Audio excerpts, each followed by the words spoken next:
Yawm al-Jum'ah, which is proven from the hadith of Umar radiallahu anhu. And the day of Nahar was on the Yawm al-Sabt, the Saturday. So this has nothing to do with the Yawm al-Jum'ah. Rather, Yawm al-Nahar, Rasulullah sallallahu alaihi wasallam called that Yawm al-Hajj al-Akbar because of the many rites done in this day, and it is, as I said, the busiest day for the Hajj. The first thing, of course, you do is Salatul Fajr, following which you start the wuquf of Muzdalifah, which many people ignore, because as soon they will pray Salatul Fajr, then they will want to board the coach, and they will push and shove each other, and somehow wants to get onto the coach first, which is, of course, is not appropriate, because Rasulullah sallallahu alaihi wasallam prayed the Fajr prayer at its early time, and then he moved to the Mash'ar al-Haram, and he did the wuquf of Muzdalifah over there. And this is proven from many narrations.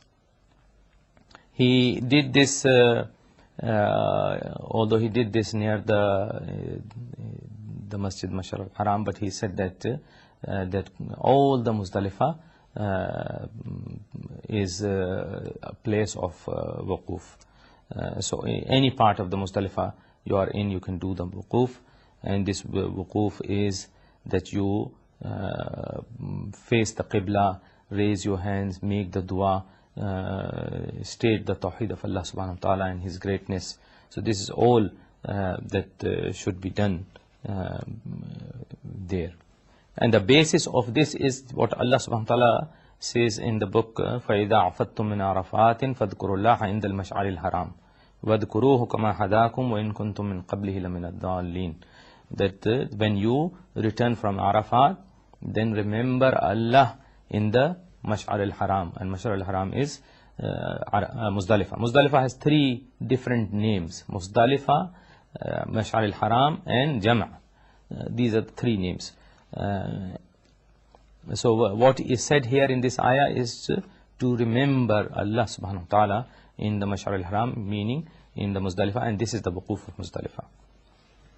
Once the day becomes bright, then you have to leave Muzdalifah. Some people make this mistake that they will wait until the sun rises, which is not appropriate at all, because it is known that the mushrikeen of Makkah used to do that.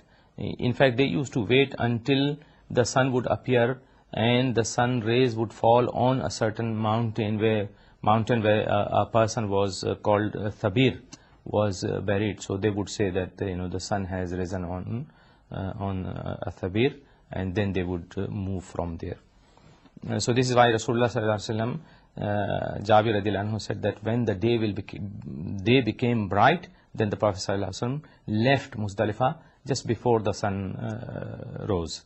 So just before the sun rises, you leave. So if you watch the movement on the slide, you would realize that the movement should be, a person should leave before the sun rises. So the day become bright, and then you move, and the sun rises behind you.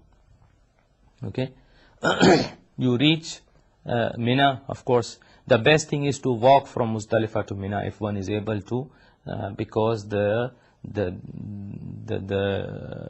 route for the pedestrian goes straight towards the Jamarat bridge, and that's why you head straight towards the next rite, which you are required to do.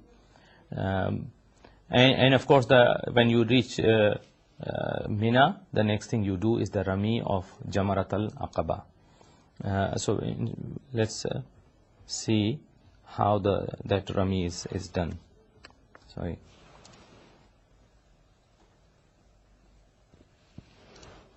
Okay. Now I want to show you first this is a map of Mina. Okay.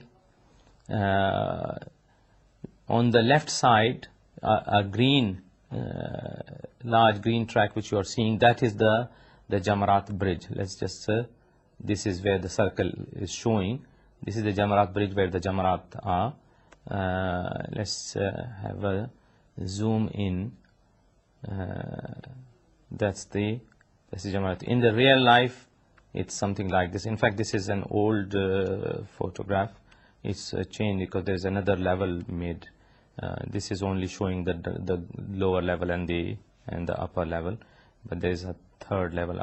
Really, I'm not sure what other change they have done, but inshallah we see. One single jamra looks like this. This is the new one.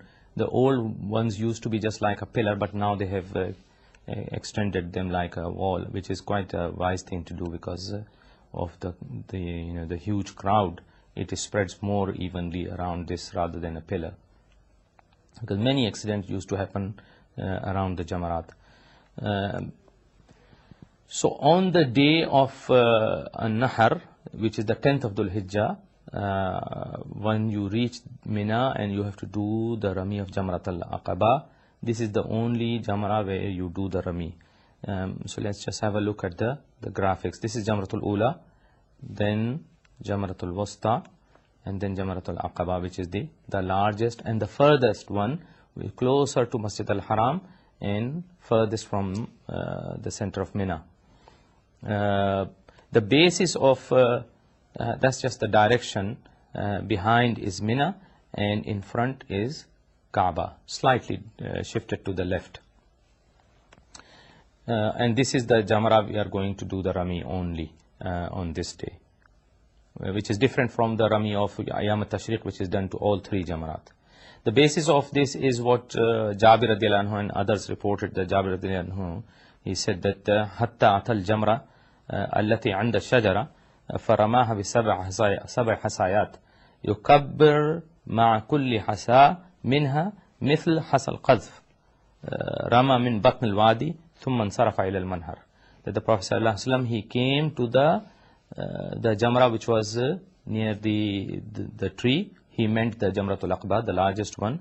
Then faramaha bi sab'a hasayat, then he did the Rami with 7 pebbles, saying Allahu Akbar with each throw, with each pebble.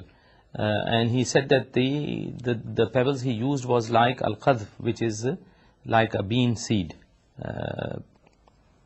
And he said that he did the Rami from the middle of the valley,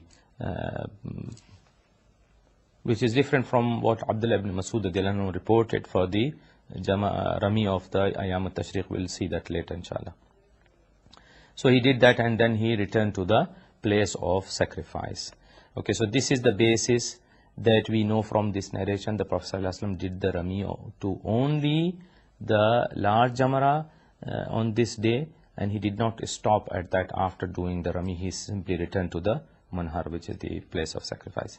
The preferred time for this Rami is after the sun has risen. You remember that we left Muzdalifah, sun was rising behind us, and by the time you reach, the sun has well risen. This is how Rasulullah sallallahu alaihi wasallam did the Rami, that the sun was well risen when he reached the Jamratul Aqaba, and that's where he did the Rami. So you see that this is how you approach the Jamratul Aqaba and you do the Rami. This is the time when the person who is doing the Hajj stops the Talbiyah. Until here, you have to continue announcing the Talbiyah. When Rasulullah sallallahu alaihi wasallam reached the Jamratul Aqaba and he was just about to start the the Rami, he stopped, discontinued the Talbiyah. Second is that the Rasulullah sallallahu alaihi wasallam said that when he asked Abdullah ibn Abbas to pass him the small stones, the pebbles, then he looked at them and he said, this is how it should be. Meaning the size was as I said, like the beans. And then he said, Ya ayyuhan nas iyyakum wal ghuluw fi ad-din, that O people, beware of exaggeration in the religion. فإنما كان أهلك من قبلكم من كان أهلك من كان قبلكم الغلو في الدين. He said that those who were before you were only destroyed because of their exaggeration in the religion. So it's very important. And what we see is that people throw the slippers and shoes and the bricks and whatnot, they are really beating the shaitan. Although this is all what we are doing is the obedience of Rasulullah sallallahu alaihi wasallam and following him in the manasik. Third is that as I said before, that Abdullah ibn Masud radiallahu anhu, he stood in front of slightly oblique. He took the Mina on his right and Kaaba on his left, just like the figure in the slide, in this position, and he did the Rami from here, and he said that this is the place of Rami of the one on whom Suratul Baqarah was revealed.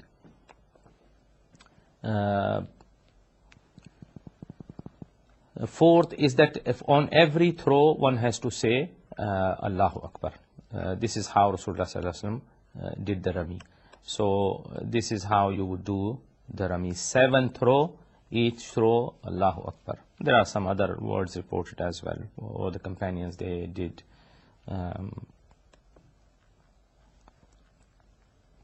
Once you finish that, then you leave. There's no staying there or making the dua, which is the case in case of the Rami of the Ayyam al-Tashriq. But here, that's not you just simply leave the Jamrat bridge and the Rami is over. The preferred time, as I said in the beginning of this Rami, preferred time is after the sunrise on the day of 10th of Dhul Hijjah, Yawm al-Nahar. However, the permitted time starts from the mid of the night of the night before, meaning the night when you are in Muzdalifah.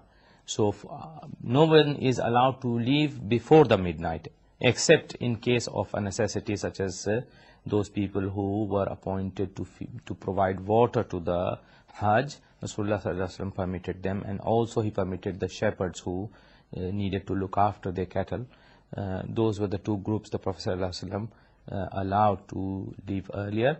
Otherwise, no one is allowed to leave Muzdalifah before the midnight. After the midnight, one can leave. Scholars have argued about that this is a case of necessity. Some say that this is a necessity these days because of the huge number. One can leave. The others say no, you shouldn't leave before the morning because you do Wuquf Muzdalifah and then you leave, except in case of women, children and weak. So whichever, Wallahu alam. So it starts from there, and the end of the time is the sun set. When the sun sets on Yawm al-Nahar, the time for this Rami finishes. Abdullah ibn Umar radiallahu anhu, he said that whoever misses the Rami during this day and the sun sets, then he should not do it until the next day the sun reaches the Zawal, because the time of Rami in Ayyam al-Tashriq is after the Zawal. So when sun declines from the midline, then you can do the Rami if you have missed on the day before. Okay, having done the Rami of Jamrat al-Aqaba, the next thing is that you slaughter the animal, Nahar. And after that is the shaving of the head, Halaq. The Nahar is, of course, something quite difficult for everyone to be able to do that, but whoever is able to do that with his own hand, then this is according to the Sunnah of Muhammad sallallahu alaihi wasallam. If one is not able to do that and he appoints someone, then that is also permissible. Most people would give the money to the group they are going with and they will arrange for this. So most people would not know when it is done and where it is done. But inshallah, considering the number of people and the circumstances, this would be done and this would be in that way acceptable. The halaq or the taqsir, the shaving of the head or the trimming of the hair, this is something that, as I said earlier, after the Umrah you do the same thing. The shaving of the head is preferable and has mercy of Allah subhanahu wa ta'ala because of the words of Rasulullah sallallahu alaihi wasallam that he said Rahimallahu al-muhalliqeen twice, and people keep on insisting about the muqassirin, those who trim the hair. So third time he said Rahimallahu al-muhalliqeen wal-muqassirin, that may Allah have mercy on the the one who shave and the one who